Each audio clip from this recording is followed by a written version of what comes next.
గురించి పవన్ కళ్యాణ్ దీక్ష చేపట్టారు. సనాతన ధర్మం రక్షించే విధంగా, పరిరక్షించే విధంగా దీక్షలు చేపడితే, ఈ దీక్షను కూడా అవహేళన చేసుకుంటూ ఇంత దారుణంగా ట్రోల్స్ చేస్తున్నారు సార్. అలా ఏంటి సార్ ఇలా వీళ్ళు మరీ ఇంత దారుణం కరెక్ట్ కాదు. దేవుడితో చెలగాటం ఆడకూడదు.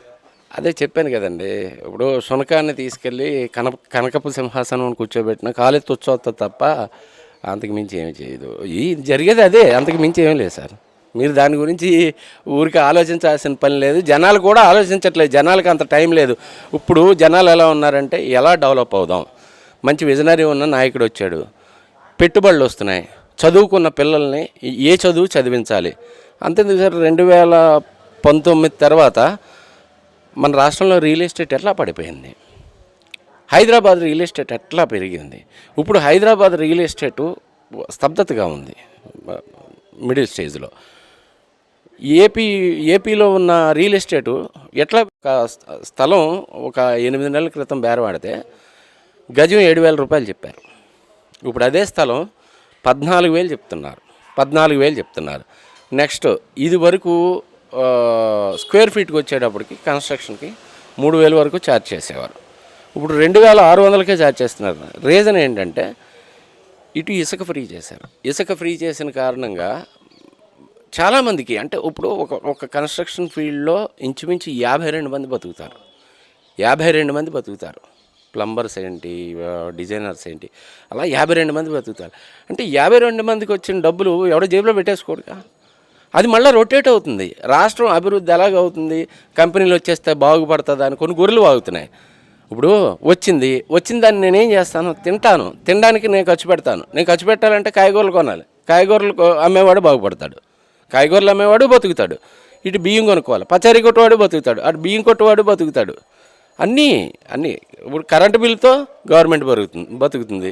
నేను కట్టే ట్యాక్స్తో గవర్నమెంట్ అన్ని సంక్షేమ పథకాలు ఇస్తుంది. అందులో తప్పే ఉందండి. కాకపోతే ఏంటంటే అర్థం చేసుకోవడంలో లోపం. 2 గజ్జి, వీడు మా వాడు, లేదు వీడు మా పార్టీ, వీడంటే నాకు ఇష్టం. ఎందుకు ఇష్టం రా అంటే వాడికి క్లారిటీ ఉండదు. ఎందుకు ఇష్టం రా అంటే, అబ్బాయి మా వాడిని కార్నర్ చేశారు, అప్పుడు చంద్రబాబు నాయుడు గారు సోనియా గాంధీ కలిపి లోపలేయించారు. అసలు చంద్రబాబు నాయుడు సోనియా గాంధీ కలిసింది ఎప్పుడు, వాళ్ళు మాట్లాడుకున్నది ఎప్పుడు? ఇప్పుడు మాట్లాడామంటే కొద్దిగా గొప్ప ఉండాలి కదండి. పవన్ కళ్యాణ్ గురించి ఎవడైతే ట్రోలింగ్లు చేస్తున్నాడో వాళ్ళందరికీ ఒకటే చెప్తున్నా. ఎందుకంటే పవన్ కళ్యాణ్ ఏమన్నా ఆశామాషం అనుకుంటున్నారా, మనుషి అనుకుంటున్నారంటారు మీరు ఏమన్నా? ఎందుకంటే ఒక ఆంధ్ర రాష్ట్ర డిప్యూటీ సీఎం పవన్ కళ్యాణ్ గురించి ఇష్టం వచ్చినట్టు రాతలు రాస్తా ఉన్నాడు. ఆడెవడో ఏం రాశాడంటే, కనీసం పట్టుమని 10 అడుగులు కూడా వేయలేకపోయాడు, మళ్ళీ సనాతన ధర్మం గురించి ప్రాయశ్చిత్త దీక్షలు కూడా చేస్తా ఉన్నాడు. ఏంటయ్యా పవన్ కళ్యాణ్ 10 అడుగులు కూడా వేయలేకపోతే ఎలాగయ్యా అని చెప్పి మాట్లాడుతూ ఉన్నాడు. ఓరు అబ్బాయి, ప్రాయశ్చిత్త దీక్ష చేస్తున్నానంటే దానికి అర్థం ఏంటి తెలుసా? అరే నువ్వు నేను మనం అందరం బాగుండాలని చెప్పి చేస్తున్నాడు రా ఆయన. మనందరి కోసం చేస్తున్నాడు రా పవన్ కళ్యాణ్. కనీసం మినిమం కామన్ సెన్స్ ఆలోచన కూడా లేకపోతే దేవుని మీద మనం సెటైర్లు వేస్తున్నామే, పూజలు చేసేవాడిని మనం విమర్శిస్తున్నామే, పూజలు చేసేవాడిని మనం చిన్న చూపు చూస్తున్నామని చెప్పి కనీసం ఆలోచన లేకపోతే ఎందుకురా మీ బతుకులు? ఓ పక్కన జగన్మోహన్ రెడ్డి ఎప్పుడు అక్కడ తిరుపతి తిరుమల దేవస్థానం గురించి కల్తీ జరిగిన విషయం గురించి జరగలేదనే మాట్లాడుతున్నాడు తప్ప, ఒరే నా ప్రభుత్వంలో నేను ఉన్నప్పుడు ఇలా జరిగిందిరా, ఇలా జరగడం వల్ల ఈ రోజున హిందూ సాంప్రదాయం కొద్దిగా జరిగి కల్తీ జరిగింది, ఇలా అవమానపరచబడిందని చెప్పి ఈ వెర్షన్లు ఎప్పుడు ఆలోచించాల.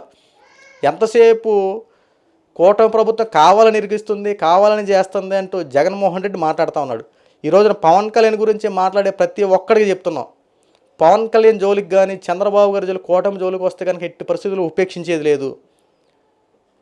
మీకు ఇష్టం వచ్చినట్టు రాతలు రాస్తున్నారు, మీ ఇష్టం వచ్చినట్టు చేతలు చేస్తున్నారు, మీ ఇష్టం వచ్చినట్టు ఏది పడితే చేస్తున్నారు, కానీ ఊరుకునే ప్రసక్తి లేదు.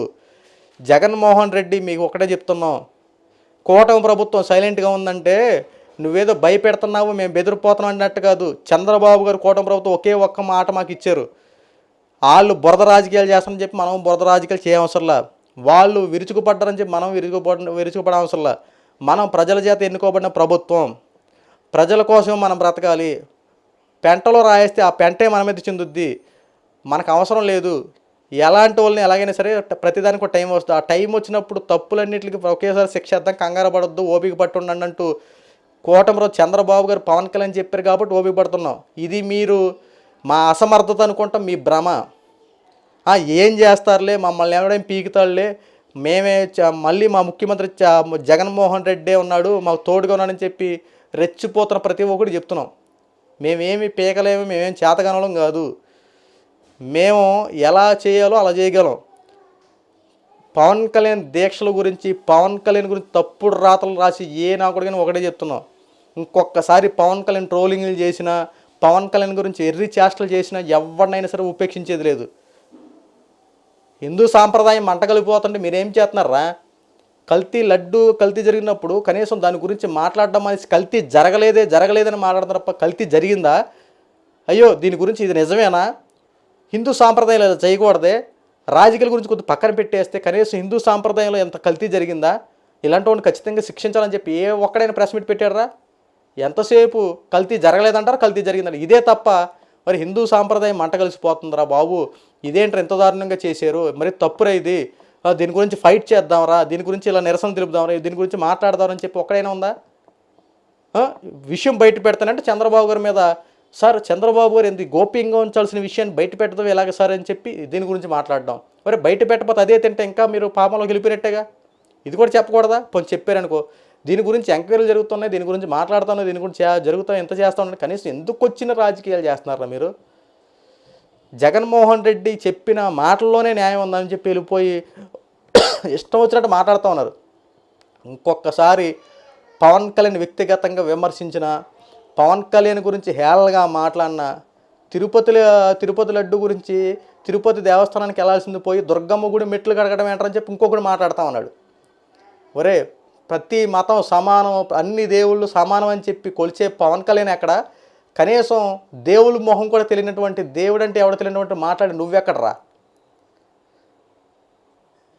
పాప క్షమాపణ కోసం ప్రాయశ్చిత్త దీక్ష చేస్తుంటే ఆయన్ని మీద ట్రోలింగ్లు ఏంటరా? మీరు మొహాలు తగలయ్యా. ఎందుకురా మీరు పుట్టింది, ఎందుకురా మీ యొక్క బతుకులు? పవన్ కళ్యాణ్ గురించి ట్రోలింగ్లు చేయడం వల్ల మీకు వచ్చే ఒరిగేది ఏంటరా? అంటే ఆయన ఏమీ చేయలేడు, ఎన్ని తిట్టినా పడతాడులే అని చెప్పి అనుకున్నారేమో. ఒక్కసారి వారాహి యాత్రలు జరిగినప్పుడు ఆయన విశ్వరూపం ఉగ్రరూపం మీరు చూసింది గుర్తు తెచ్చుకోండి. ఎలాంటి వేషాలు చేశాడో, ఎలాంటి వాటికి ముందుకెళ్ళాడో, వేగిరి పడ్డాడో ఒకసారి చూసుకోండి. ఒక